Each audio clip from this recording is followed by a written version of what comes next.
everyone. Welcome to Empowering Exceptional Minds, the podcast diving into neurodiversity through real conversations with parents, individuals, and professionals on challenges, strengths, and unique experiences.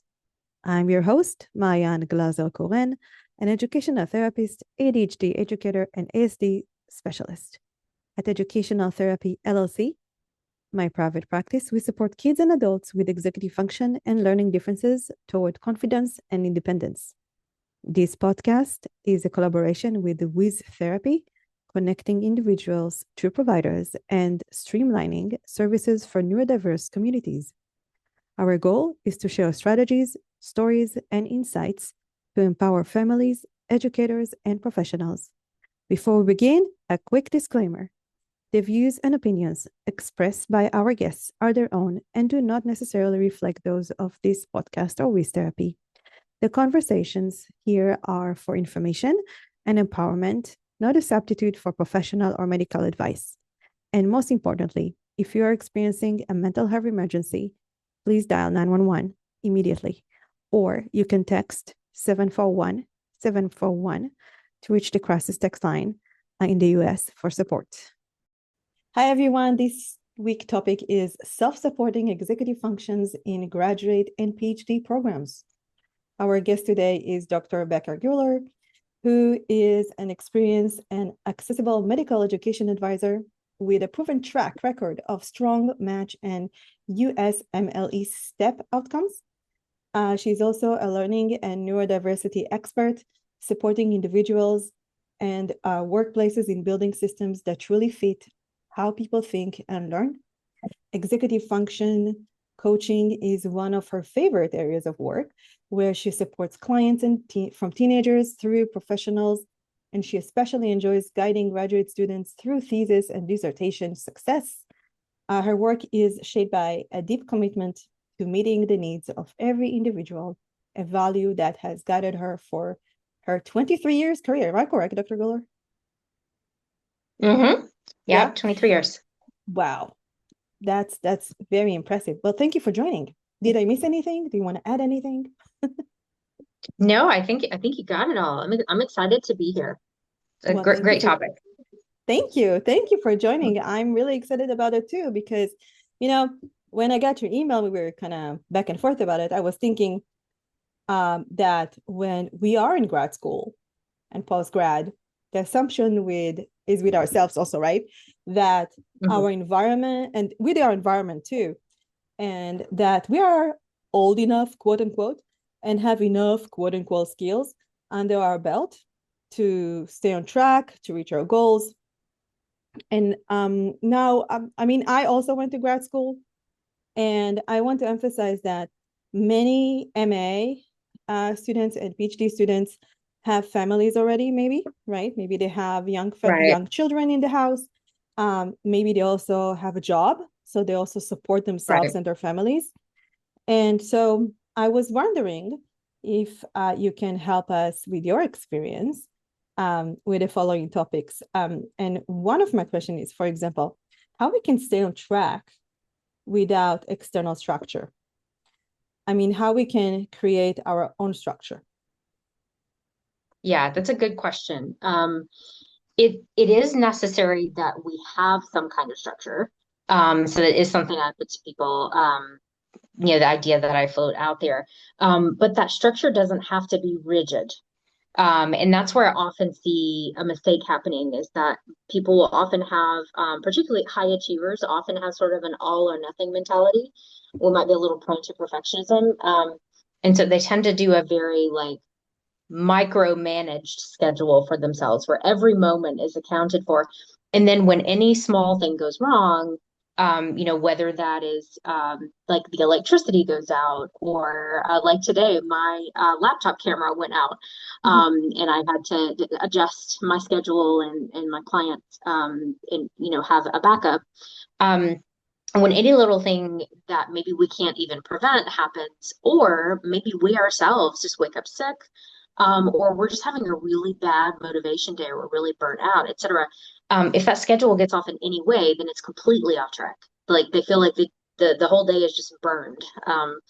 And so I help people to, first embrace the idea that flexible structure is the name of the game when it comes to being able to create our own structure. Um, and that means that we have structure to a point. So we may have, for example, a list of tasks that we need to do. We may have a calendar and we have some of our own life things like that doctor's appointment we need to get to, or picking up the kids from school, or whatever other responsibilities we have, work or what have you. But that we set things up in such a way that if things need to move a bit, they can, or that we can swap the order of tasks based on what our cognitive state is like, essentially what energy level do we have that day and how's our brain power. If we've had something stressful happen in the last couple of days, like maybe there was a minor fender bender, or we found out about a car repair we had to have, well, that is going to eat up some of our working memory. And that means it's going to be a little harder to do the things we need to do. And maybe we need to be able to adjust what tasks we do when that day, where we do have flexibility, want to be able to use that. I like to compare it to Japanese buildings.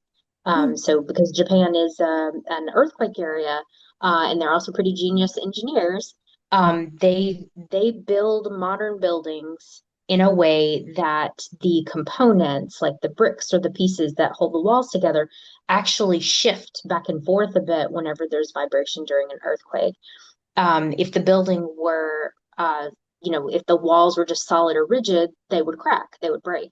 And so they actually build that structure with an ability to shift, so that the building can keep standing in an earthquake. And so that's the analogy I like to use for schedules is, structure, but build in a little flexibility. When it comes to creating our own, we need to realize what things we don't control.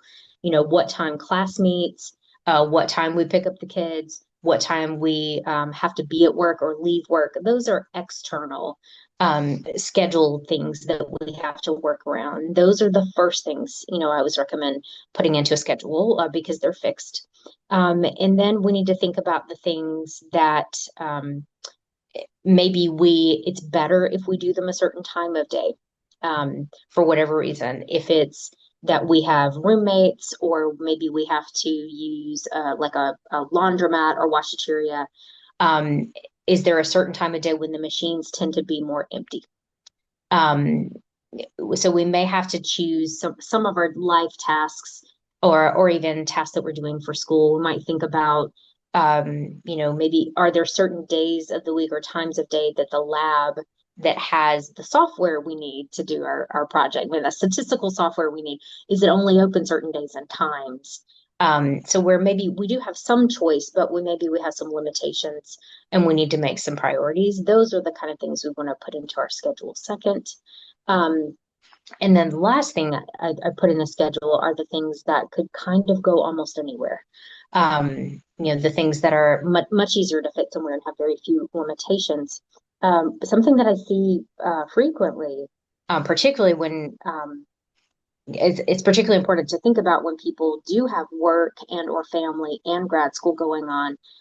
People just overschedule themselves. Yes. They have a very, very long list of these are the things that I have to get done. And in reality, those things don't all have to get done usually. Certain ones of them do have to get done that day. And then other things on the list, it would be nice if it's done that day. But I found that people often conflate the ability to do a certain number of things in one day with being a good human being, almost in a way like I am not worthy unless I can fit X number of tasks in a day, or I'm not smart, or as smart as I should, think I am if I can't fit in, a certain number of tasks. And so the standard that people are working against, I have to often help people in executive function coaching work, and I hear this from friends and colleagues who are in therapy as well. It comes up a lot that the realization that the standard is actually one that they have set. It's not even a standard that's been set by their program. They may be actually imposing additional standards for themselves to meet based on their idea of how much they should be able to do. And if that standard that they've set for themselves, or that amount of work they've set to be able to do today, like that long to-do list, etc., if it's not realistic, then we are setting ourselves up for a lot of frustration. And that becomes a problem because when we're frustrated, that eats up our cognitive energy as well. Dealing with frustration it takes up a lot of our neurons that we could otherwise be using to do the next task we need to move on to. So it becomes a really vicious cycle where we put too much on our plate, then we can't eat it all. And then it makes it where we're unable to eat the next meal that we do need to meet. So if you think of that in a scheduling sense, it's kind of a vicious cycle that I try to help people get out of. But there's definitely a mental shift that has to happen around what we should be able to do and what we should even be putting on a schedule. It's really interesting to hear you say that. I mean, I've been doing this is a job for like 7 years of my life. And before that, I was doing different things. And I was also a grad school and a mom of 2 little kids, writing a thesis not in my language, and going to school here in the States in English. And, when you have 2 small kids, one was, I think, 3 back then, and the other one was a baby. And the amount of stress, also to make sure there is laundry, right? And all these things that you mentioned, which are not, I mean, yeah, when you want to have clean clothes, right? You want to run the dishwasher. You want to run a dishwasher. But also the understanding that we can shift things. But I remember it was so stressful to be in this condition. And you're right. I mean, even for myself, I was definitely putting more on myself, right? Because why am I not doing this? Why am I not writing this chapter already? What is going on? And I was not able to. I was exhausted, and it just took me longer. And it's okay. It's like you said, there isn't like because I feel like, okay, you have a PhD, you're doing your master, whatever. You need to finish your master in 2 years. It didn't take me 2 years. It took me 4 or 4.5 years because I had 2 small kids in the house. Right. And I was working and I was, doing this. So it's just like, oh my God, so much going on. Right.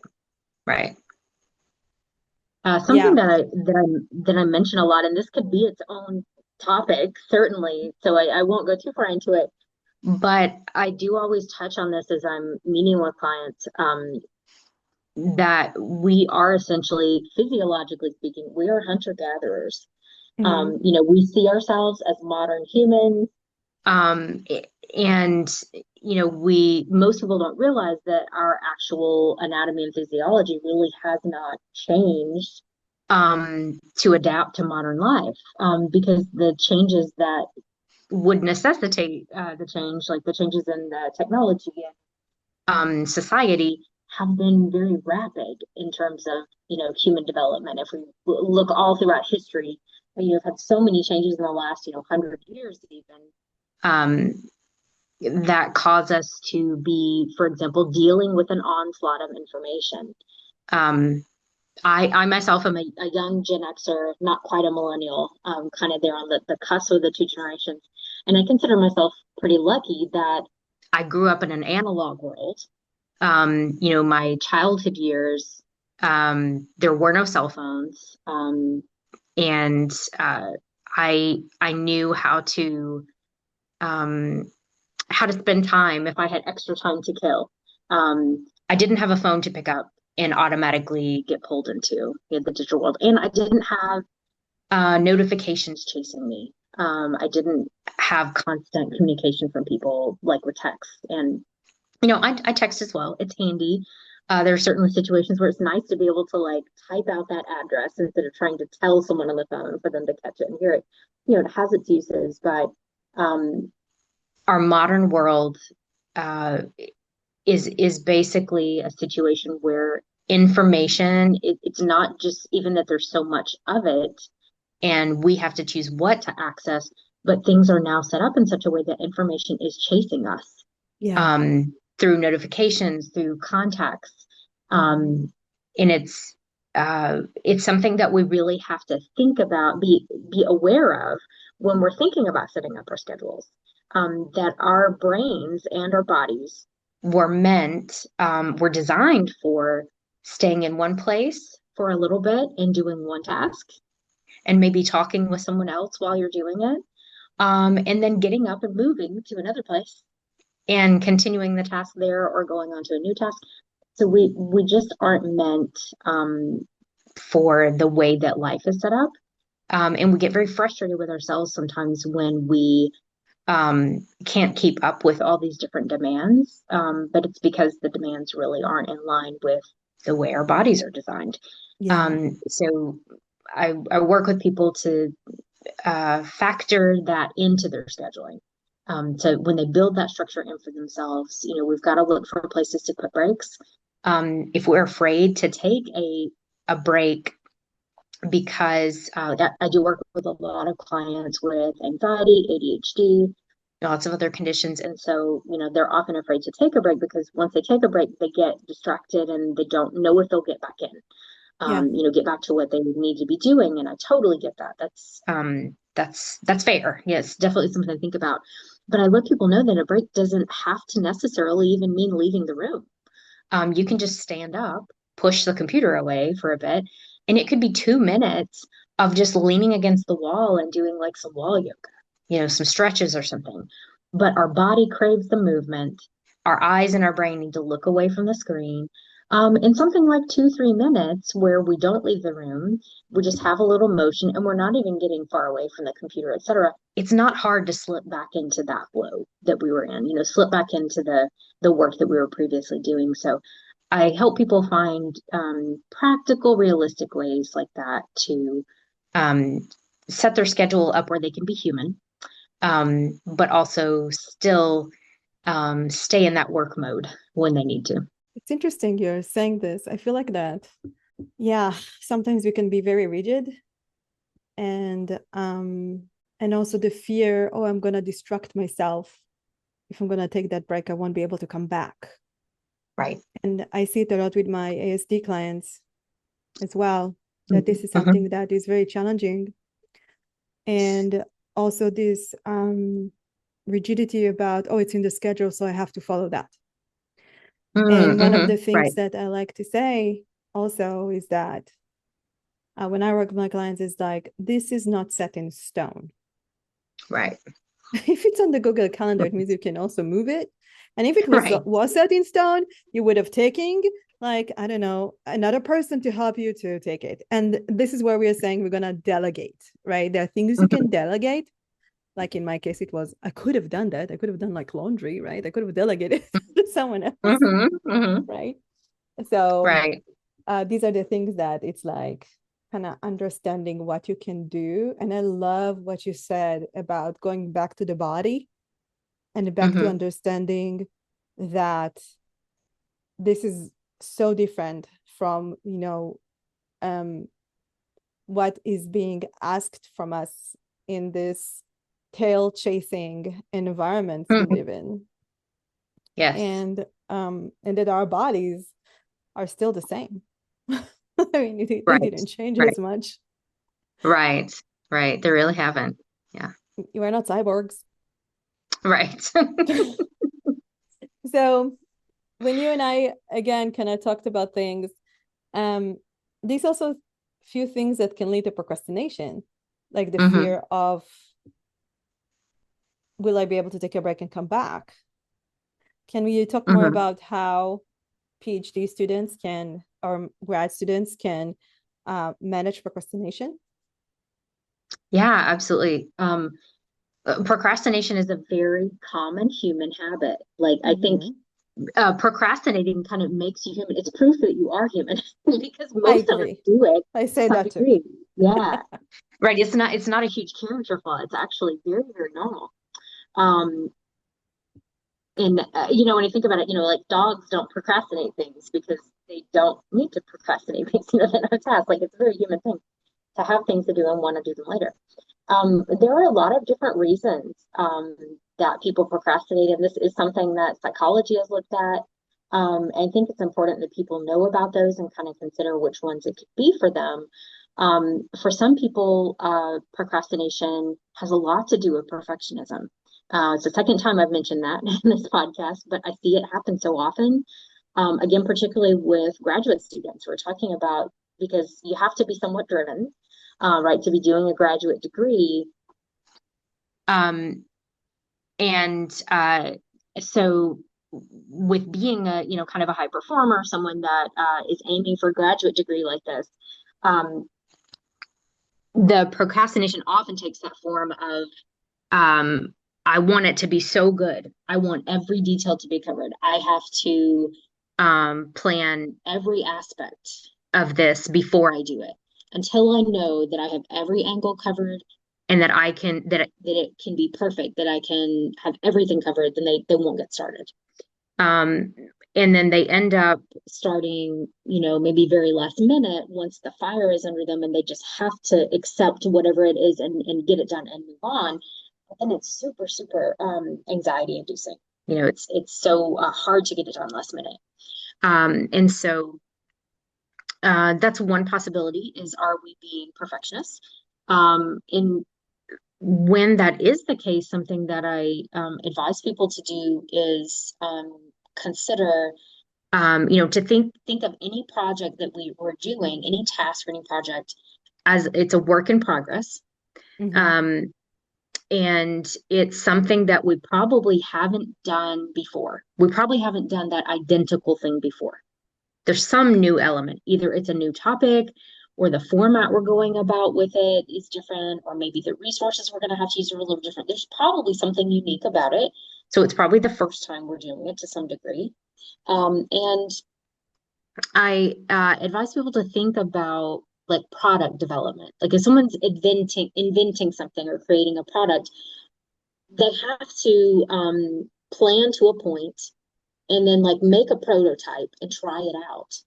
Yeah. And then they don't know what problem needs to be addressed until they try it and the problem happens.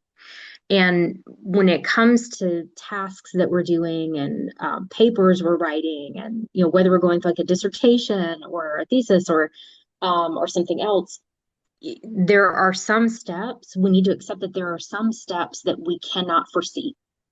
We literally have to start doing the thing with the information we have so far before we'll be able to see what the next step is. It will make sense as we go. And that can be a hard concept for some people to embrace, but I found that when people recognize that, see the wisdom in that, and like, okay, let's plan for what we can. Let's like get, make sure we have our supplies together, think about who needs to be involved, think about how I can start this, and then just start. And as we get going, we'll figure out where we need to problem solve. We'll figure out the plan will become complete as we do it. But it's impossible typically to see everything that we need to do. Another fairly common reason for procrastination is often a subconscious fear of failure. So the idea is basically the sooner I start it, the sooner I could fail it. And sometimes when if I get the feeling that maybe someone's having a little bit of a self-confidence issue going on, or that might be at the root of it, then I'll often ask them that question, is it possible that kind of in the back of your mind, is there a feeling sort of like the faster I start it, the faster I could fail it, is that part of what could be making you hesitate to get started? And there have been many times when someone says, oh my Lord, I never thought about it. But yes, that makes a lot of sense. I am afraid that I'm not going to be able to do this right. I'm not going to be able to do it well. And that does make me hesitate to even start to begin with. It's kind of its own sort of avoidance, just avoiding getting started. And for some people, procrastination can be an issue because they have time blindness, which we do see in a lot of conditions, but essentially not having an accurate sense of how much time is passing and, like in the moment, how much time is passing, or also how much time might be needed to do certain tasks. Humans tend to underestimate how much time we need to do things. That's the classic, and that also is just a very human trait. Where humans are historically we've been proven to be pretty bad at estimating time, how much time has gone by or how much time is needed for something. We're not great with that. So know again that is part of being human. But I do often advise people to I walk them through the process of noting, as they're doing tasks to note, how much time did I think it was going to take, and then how much time did it actually take?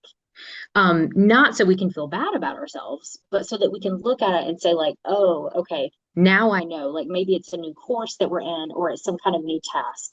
Um, for example, like in my doctoral level studies, um, they had us constantly doing lit reviews, these Mm-hmm. mini lit reviews based on certain topics. And the first time I had to do one, then I had to make a note like, okay, here's about how much time it actually took. I think it will probably go a little faster, maybe 10 to 15% faster, just because it won't be the first time I'm doing it going forward. I understand the process a little better now, but now I have a realistic idea of how many hours it's actually going to take whenever I have to do a review going forward in the future. And so just getting data on the situation and then using that to help you plan the next time around means that you don't have to try to just accurately estimate the time like it's a novel thing every time. You've got the data to rely on and give you a more accurate picture. So, um, yeah, I think another issue that comes up with procrastination is the idea of motivation. I get a little frustrated sometimes with um, what I see as, oh, I guess we hear the phrase toxic positivity sometimes, but yeah, I do see a lot of, I think, toxic positivity and a lot of exaggeration going on, among maybe influencers, a lot of videos that we see popping up, and I just hear or see whether it's on Reddit or people talk about their class group me and messages that pop up, maybe from classmates sometimes, or I just see again like influencers, posting videos and things, and they talk about, oh, I'm just so motivated, I'm on fire, and like we have these ideas that motivation is about wanting to do the thing you have to do. It's about being excited to do the thing you do, and there's this idea that we're all supposed to be excited to do the things we're supposed to do, and that again is not very human. It's not very typical. Um, Motivation is less like desire and it's a little closer to discipline. It's kind of in the middle, I think, right? When motivation means like I really don't want to write this paper right now, but I do want to get this degree, right? I want that, which is a longer term goal, and I have to suffer through the writing the paper right now. So that pushes me to get started on this paper, and it's a paper and maybe the task sucks, but I also have written papers before and I didn't die. I'm not going to die when I write this paper either. I'll get it done and we'll get to the end of it and I'll move on. Your motivation, I think, that's a more like neutral and realistic perspective, I think, of what motivation is. But I so often will have different grad students that I work with that, it's like I just can't get motivated. Like I want to start this project, I can't get motivated, and that's a an ongoing source, I think, of procrastination for a lot of people is misunderstanding what motivation actually is. It's funny you say that. Like just before we record this podcast, I saw my client who is in seventh grade. And we talked about motivation. And one of my questions for him is, can you tell me what is motivation? Because I wanted to know if, him being in seventh grade has an understanding of that. Right. And he said exactly what you said. He said, is something that I want to do. Right. And I was like, wow. And then I showed him this video on YouTube about motivation and what it really is. And like with the brain, and I told him, we still have so much research going about motivation. And we still don't know how like 100% it works in the brain, but we know it works when you start the task. If you Right. just start it, but even say just start, especially if you're ADHD, and task initiation is not one of your greatest skills, strengths. This is where, it's going to be some challenges. And then we talk about, okay, how can you trick your brain, right, to Mhm. get you to do it? But it was so cute that he said that. And then Yeah. I asked him, why do you think I showed you this video? And he said, because I don't have motivation. I'm like, you think that's what I think? It's like, this is what you think. Man, you think that I don't have motivation. I'm like, that's not what I was thinking. I was totally thinking about me going to the gym this morning. I did not think about, about you not having motivation. Uh, So we sidetracked, but humor is a great way to talk about things like that. right. And but it's really, it's like what you said. The idea is that what is the big goal? What is the long-term goal here? Right. Right. Right. So this is something that can help us, but also the understanding that we need to break down those tasks into tiny, realistic, achievable tasks that we can do, Right. right? Right. And Especially in grad school when it's so big, like writing a yeah. dissertation, doing your Mhm. research, you feel so freaking overwhelmed. Yeah. Yeah. Yeah. It's a whole lot.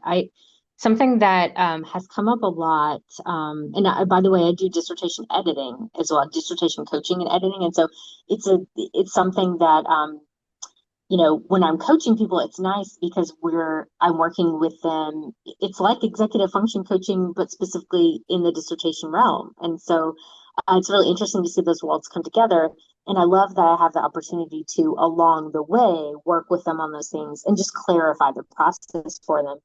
And something that I'm always trying to make people aware of is that when we talk about, quote unquote, writing a thesis or a dissertation, the actual writing where you like express your ideas, you compose your ideas, that is a minimal part of what you do.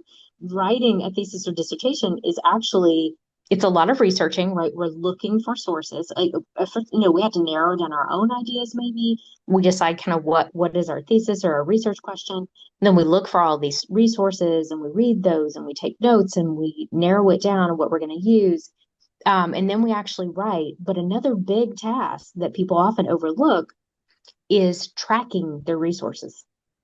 So, like having a list of all the articles that they have and which ones have they read, and then have they used it inside the paper yet? Mm-hmm. And people will get very, very sucked into the writing process and not recognize that citations are a completely separate task. Yes, we need to integrate citations into the writing, but the actual going through and putting in or just checking the formatting of citations and adding that citation into the reference list, the long form citation in the back, that is its own task. And those are the kind of things that, it doesn't take much creativity to do citations. No, it's It's not boring. fun, right? It's not fun. It's boring. But it's pretty low. It's a good low energy task. It's a great task for when like I used to do that a lot on days when I did my doctorate, by the way, similarly to what you're describing, I worked full time. I had a son in middle school at the time. And there was someone to stay with him in evenings on the evenings that I had classes.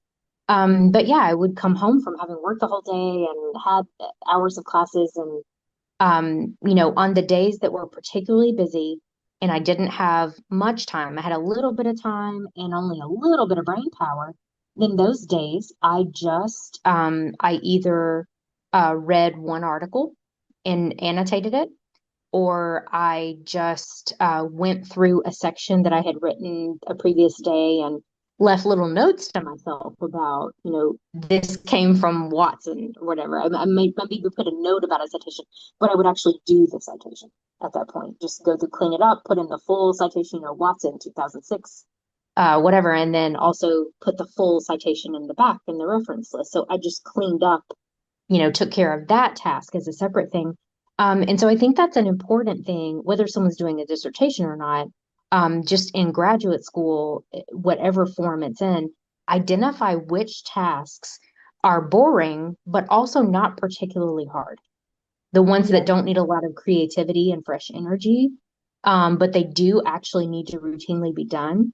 Um, Find out what those are, and then those can be your go-to tasks for the end of the day, or that day you only have a little bit of time. They're always good go-tos. When I'm editing dissertations, I can always tell who did not have a process for that task of citations, because I'll find that there are citations listed in the back reference list that don't appear anywhere in the paper. Interesting. And there may be 20 or 30 references in the paper body that are not in the reference list in the back. And so I know that they never set up a tracking process, and they didn't have that regular time to be handling that task. They just got so focused on the writing itself that they got kind of sucked into it. So that's something I always like to mention to people with graduate school. It's going to be a little different with each field. In the med school world, for example, it's that you have a lot of conceptual things that you have to learn. But at the same time, there are certain things like we call them bugs and drugs. So it's the microbiology, just knowing which bacteria or virus or fungus causes which illness, and then knowing which drugs are used for which conditions. And it is primarily memorization. It's just a bunch of drilling memorization. And it's Ugh. something that you have to keep up along the way all throughout med school, or it will really bite you in the butt when you have to take your boards exams, because you'll have hundreds of these things that you needed to memorize. So I've just kind of identified with any program I've looked at, there are some novel, creative, high energy tasks that you need to be very fresh and focused for. And there always seem to be some lower energy maintenance kind of tasks like that need to be done. And I think recognizing what those are in your degree program will help a lot, in terms of the scheduling. And I think it feeds into the procrastination and motivation that we were talking about. Because, for example, anyone who has difficulty with task initiation, like you mentioned, the ADHD, and I find that often happens with depression as well. It's very hard to get started Absolutely. because you have to make a decision, right? And making Yeah. decisions is very hard when we're depressed. And so, yeah, those are some common situations I see that in. But one thing you can do is decide, what is a simple starter task, that you can begin every session with. And so for my med students, for example, I recommend that they start each study day with an appropriate amount of time on just maintenance. So depending on how far out they are and how much information they have to maintain at that point, but those bugs and drugs that they have to memorize throughout, maybe we just start the session with 30 minutes of either drilling through your notes or using something like Anki, like or Quizlet, something that's a digital algorithm, that's helping you to review. But we start with that review work because it's an easy go-to, and I don't have to think about what to do. And once I'm in that and I'm doing it, then I've accomplished something that I was supposed to do. So that automatically helps my motivation a little bit because I did the thing I was supposed to do, right? And it helps me to move on to the next task. But we might set up, whatever would be normal in their field. Maybe, if someone's in math and engineering, they often have certain problem sets. They're always due on the same day, same time every week.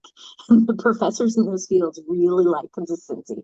And so maybe it's that, each day when they sit down, they handle one problem from the problem set that's due that week. And that's their automatic start. So if anytime it's possible to just automate what we start with, that's a decision we don't have to make. And so that's a barrier we don't have to get over just to get going, to get initiated. Yeah, that's really good point, especially if you have experience with study skills, right? And Mm-hmm. you know how to actively study, to being Mm-hmm. active in your study. And this is really interesting too, because I feel like, again, I didn't work with many PhD students, but I did work with bachelor's and grad, like thesis, and Mm-hmm. like MA. And Mm-hmm. I feel like we still have some gaps with study skills, that they don't understand what is effective, active study means, how you engage. And reading is not enough, and drilling memorization is not enough. You need to do more of like using your senses to make it really stick. Mm-hmm. Yeah. This is a different topic, but it's something that I wanted to mention, that this is part of the expectation when you are in a postgrad or you are in a PhD program, that it is expected that you know how to do this, Mm-hmm. especially if you're a medical student, which is a lot of stuff, or in law, Mm-hmm. right? Also being a lawyer, engineering, right? Yes. So I want us to kind of finish up with asking you, because most of the clients that we work with are neurodivergent, how can they effectively request accommodation that will work for them? If it's for the class, for the exams. Yeah, I think it's important for people to realize that accommodations, like the most commonly requested accommodation at the college or really just higher education level in general, including for grad students, is additional testing time. So Mhm. that's very common. But there's also a separate testing area so if you need to be in an environment where there's little to no sound that could distract you, that's possible. But other accommodations might be something like asking for a paper test. If Mhm. you do better with not having to navigate back and forth on a screen, like I think it's insane that there are any math exams on a computer. We need that tactile input to be able to see, to work out things across a paper. So if just consider if the testing format is one that does not work as well for you, um, then that is something you can request is to have a particular format of test. Certainly, you can have different size fonts, et cetera, if there's like a visual disability. Um, but something like asking for a screen reader can be very helpful if you are going to be testing on a computer. That can be helpful not just for people with dyslexia and dysgraphia who may have issues with spelling and find it difficult to find grammatical errors, missing words, or spelling errors on the screen.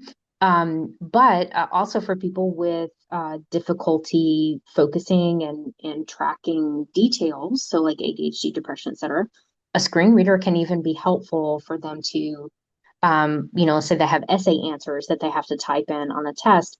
They can usually hear when a word is missing or the grammar is incorrect. So if it's being read to them, they will catch where they have an error, which they probably would not have caught if they were just reading it on the screen. By the way, reading is a very new human skill.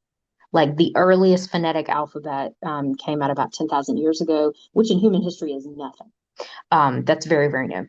And we don't even have an area in our brain that's specifically for reading. So our brain is having to basically ping back and forth between a visually oriented image recognition center that recognizes that, that a handprint on the cave wall means I was here, or that a heart symbol means, love or a heart. We are programmed for that, for recognizing some pictures as having meaning, but it has to ping back and forth with the auditory Auditory. center Mhm. that processes sounds, right, and go back and forth. So we learn how to read, and obviously we get better and faster at it, but it's really not a very natural medium for humans in general.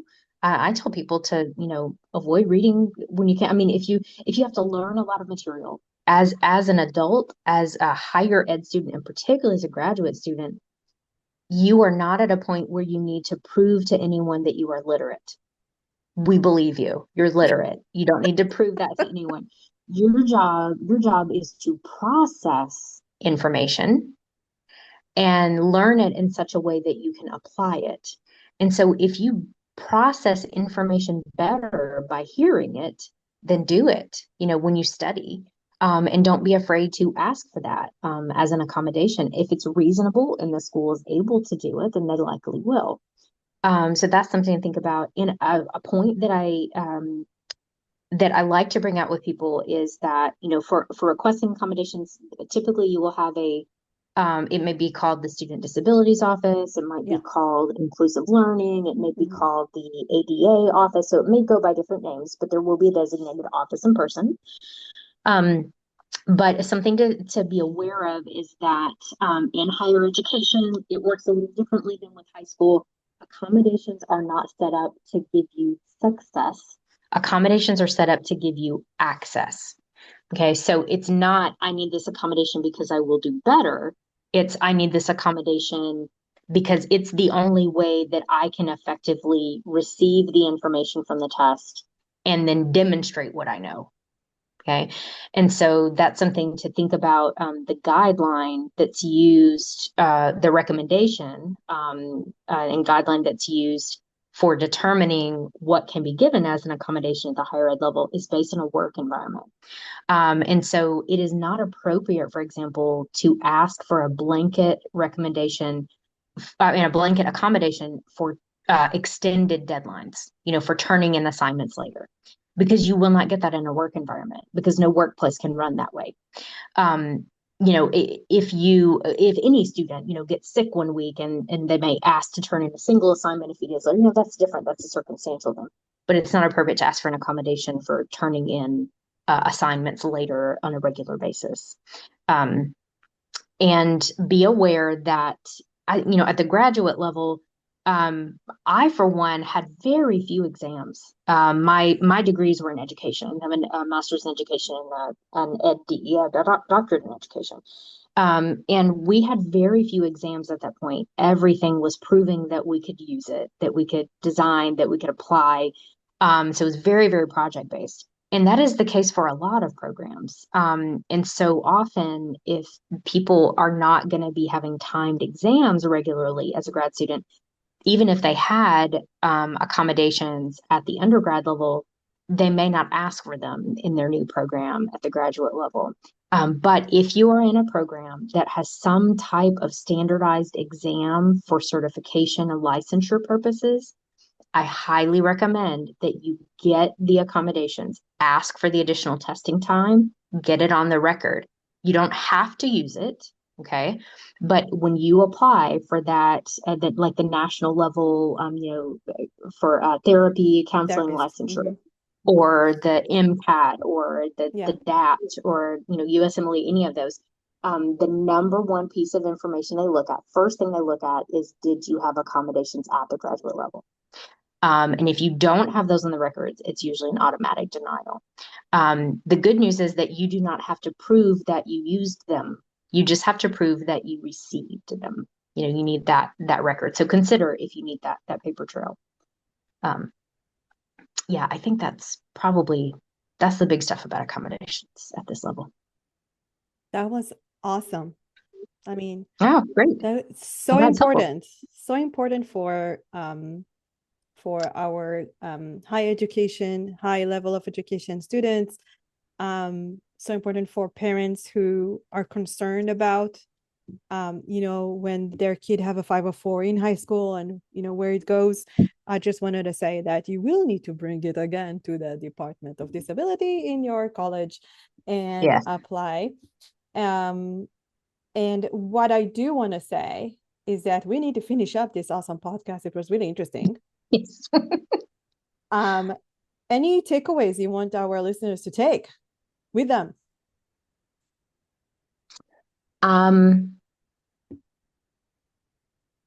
I think sorry, Lily, I feel like I have fibromyalgia, by the way, so my words are escaping me. So I deal with my own cognitive issues. These are things that I help other people through, and I experience them myself. The big takeaway, I guess maybe I like to use this example, is kind of the tortoise and the hare. Who won? Who won that race? The tortoise did. He did a little bit. He just kept moving and he did a little bit. And, he maybe stopped and rested, gave himself a breather every now and then, but he just kept going. And what we have often come to embrace in modern life is this like hectic, the running rabbit, look like, oh, I've got to look busy, not just be busy, but also look busy. Embrace the slowing down. And when even if you have a lot on your plate, you don't have to eat it all at once. And don't put more on your plate because it will look better. Um, pace yourself. I think And that's you my can my barf. biggest takeaway. Yes, there we go. There's less fun option, but yes, Yes, pace pace yourself. yourself. Love it. It's very Slow and doable. yeah, slow and steady wins the race. Hmm. Always. Thank you so much. This was fantastic. Absolutely. Great. Thank you. It was so great to be here with you. I appreciate it.